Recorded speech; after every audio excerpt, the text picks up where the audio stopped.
Bonjour à tous, bienvenue à vous pour une nouvelle vidéo. Donc à la base c'est pas une vidéo que j'avais spécialement prévu de faire, mais comme on est en confinement et qu'on n'a pas grand chose à faire, qu'on peut pas jouer à l'airsoft, je me suis dit que j'allais faire une vidéo sur un sujet qui m'intéresse depuis longtemps. Pourquoi les gens Highland? Donc on pourrait aussi se demander d'où vient le terme Highlander, qu'est-ce que ça veut dire, pourquoi le terme Highlander en particulier. Highlander en fait ça vient d'une série de films avec Christophe Lambert et Sean Connery où les personnages principaux sont des immortels, non des Highlanders.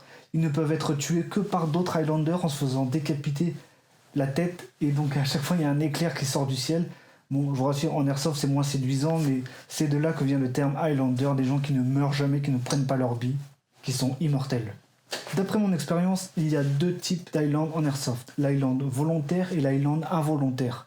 L'Highland volontaire, c'est quand volontairement vous ne prenez pas vos billes, vous savez très bien que vous avez été touché, mais vous ne vous déclarez pas. Ça, c'est le non-fair play absolu et c'est ce qu'on essaie de combattre en airsoft. Et vous avez l'Highland involontaire. Alors l'Highland involontaire, ça peut toujours être une bonne excuse, mais en l'occurrence, quand vous avez une Gurkha comme celle-ci en toile de tente, un gilet, même si celui-ci est un chest rig, certains ont des gilets beaucoup plus compacts et conséquents, il est possible que lorsque vous courez, vous ne le sentiez pas.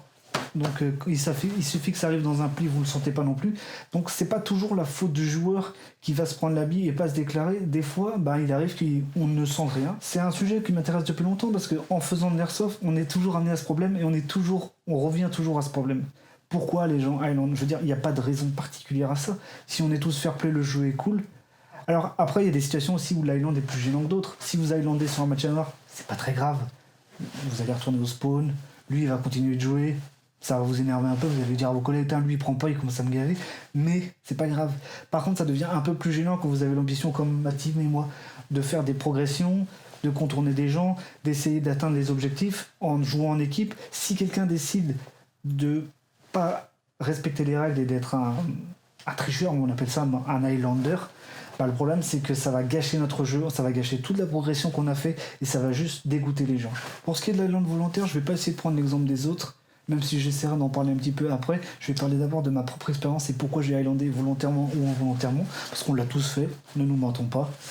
Donc en ce qui concerne l'Highland volontaire, je dirais que c'était surtout au début, quand je commençais l'airsoft, j'étais pas spécialement bon, je savais pas comment me placer, je savais pas jouer, je connaissais pas les répliques, je connaissais pas le fonctionnement de l'airsoft, et c'est vrai que parfois, au bout d'un moment, se faire sortir tout le temps, aller tout le temps au spawn et tuer personne, c'était très frustrant. Donc ça m'est arrivé d'Highlander, ça m'est arrivé de pas prendre des vies pour aller sortir des mecs, et encore, j'y arrivais pas, le karma vous rattrape souvent quand c'est comme ça. Moi aussi, j'éprouve une certaine frustration lorsque je me déplace, que je fais une vraie opération à travers la forêt dans un endroit difficile, que je progresse avec ma team ou tout seul et que je me fais sortir par un campeur qui était à 50 mètres de spawn, ça a tendance ça a pu me faire Highlander ou me dire bon, et moi je me suis fait chier à traverser tout le terrain, toi tu restes là, tu me sors. La vraie cause de ça, c'est la frustration de ne pas avoir été capable de le repérer. Donc maintenant je voudrais vous parler un petit peu des conséquences que l'Highland amène sur le terrain. Alors forcément ça va toujours amener une agressivité de la part des joueurs qui sont victimes de l'Highland, c'est-à-dire ceux qui tirent, ceux qui ont touché la personne. Pourquoi? Parce que, comme je vous ai dit, il y a une frustration qui se crée dans le jeu. La personne va commencer à gueuler, à l'insulter souvent, et c'est comme ça qu'on se retrouve énormément d'insultes et de vidéos de bagarres qu'on peut retrouver sur le net que je trouve absolument pitoyables.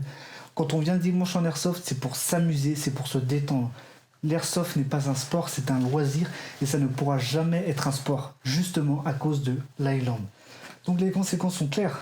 L'agressivité, donc qui mène à des insultes et souvent qui mène à des bagarres, parfois à des renvois de joueurs sur le terrain. Étant moi-même orga, ça m'est jamais arrivé, mais quand beaucoup de joueurs viennent me voir pour me dire qu'il y a un Highlander, je vais voir la personne, je lui mets un blâme, je lui dis que si ça se reproduit, il va rentrer chez lui pour aujourd'hui. L'Highland, au final, c'est quelque chose de très humain qu'il faut prendre avec beaucoup de recul et beaucoup de bienveillance, car on l'a tous fait. Personnellement, ce que j'aime bien faire quand j'organise des parties, même si j'en organise depuis très, très peu de temps, j'aime bien ne pas jouer. Ça peut paraître tout bête, c'est la technique un peu du shérif, on peut appeler ça comme ça. C'est rester, regarder le jeu, voir comment les joueurs se comportent, s'il n'y a pas de mauvais comportement, pas d'insultes, justement pas d'Highland. Et le fait d'avoir une présence extérieure dissuade souvent beaucoup de joueurs d'Highlander. Après, il arrive souvent que beaucoup de joueurs viennent me voir, même si en airsoft, on va pas se mentir, il y a beaucoup de pignouf. Quand vous avez un amas de joueurs qui viennent vous voir, ou en tout cas plusieurs joueurs viennent vous voir pour se plaindre d'une seule personne, La technique que j'utilise, c'est tout le temps d'aller voir cette personne, de lui mettre un blâme, en gros, de lui dire là je t'ai vu Highlander, je te demande de faire attention. Si je dois y retourner une deuxième fois, j'aurai un ton un peu plus piquant et un peu plus strict pour dire attention, ça fait 2 fois qu'on te surprend Highlander aujourd'hui, la 3e fois ce sera dehors. Au bout de la 3e fois, au bout du 3e blâme, je me dis que là la personne a eu sa chance, ça fait 3 fois, elle n'est pas là pour gâcher le plaisir des autres, donc je lui demande de prendre ses affaires et de partir pour aujourd'hui, et elle sera acceptée évidemment la semaine suivante. Mais par contre, je serai beaucoup moins tolérant avec cette personne et je serai beaucoup plus strict lorsqu'il y aura de l'Highland. Alors après, cette technique a des limites, évidemment, parce qu'on ne peut pas toujours tout contrôler. Pour une partie dominicale, comme on fait chez Héroise avec la Vitiaz, ça va. On a 30 joueurs. Si vous faites le shérif, en général, ça se passe bien. Moi, j'ai jamais eu de problème. Par contre, quand vous allez sur des sociétés comme la White Tiger, vous avez 60 joueurs, voire 80, voire des fois 120 joueurs. Enfin, je ne sais plus combien exactement il y en a, mais il peut y en avoir un paquet. Et souvent, il y a 3 orgas dans la partie. Ça risque d'être un peu compliqué pour le Highland. Donc, au départ, le plus important, c'est de faire, selon moi, un bon briefing où on met les choses bien à plat. Ce sera comme ça. Si vous Highlandez une fois, ce sera une discussion. Une deuxième fois, dehors. C'est le même principe que chez nous, mais un peu plus strict parce qu'ils n'ont pas le choix. Il faut qu'ils se fassent respecter. Donc, au final, tout ça, c'est des petits stratagèmes, mais ça n'enlèvera jamais le vrai fond du problème qu'est l'Highland. Et au final, c'est pas bien grave.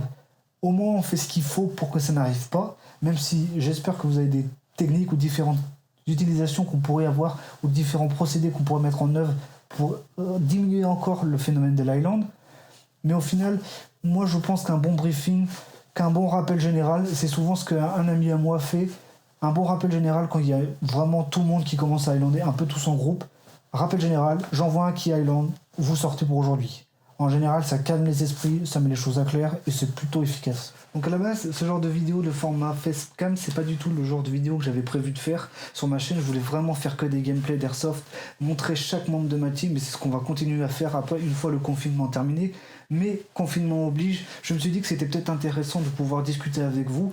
Et si j'ai voulu faire cette vidéo, c'est surtout pour qu'on puisse discuter ensemble en commentaire. À vrai dire, mon avis n'a pas vraiment grande importance. C'est surtout pour lancer un débat et que vous donniez avec vos expériences, parce que vous avez tous des expériences en Airsoft. En tout cas, si vous êtes joueur ou si vous regardez l'Airsoft de loin, toutes les avis sont bons à prendre. J'aimerais que vous me disiez en commentaire, et c'est surtout pour ça que j'ai fait cette vidéo, pourquoi les gens Highland, selon vous, avec votre expérience, avec votre jeu, qu'est-ce que vous avez remarqué comme point commun chez certains Highlanders, qu'est-ce qui fait que pourquoi vous avez Highlandé, n'ayez pas honte de le dire, comme je vous ai dit, on a tous Highlandé, et surtout, n'hésitez pas à écrire dans les commentaires, c'est une petite chaîne sans prétention, je vous demande pas de partager tout ça, j'en ai strictement rien à foutre.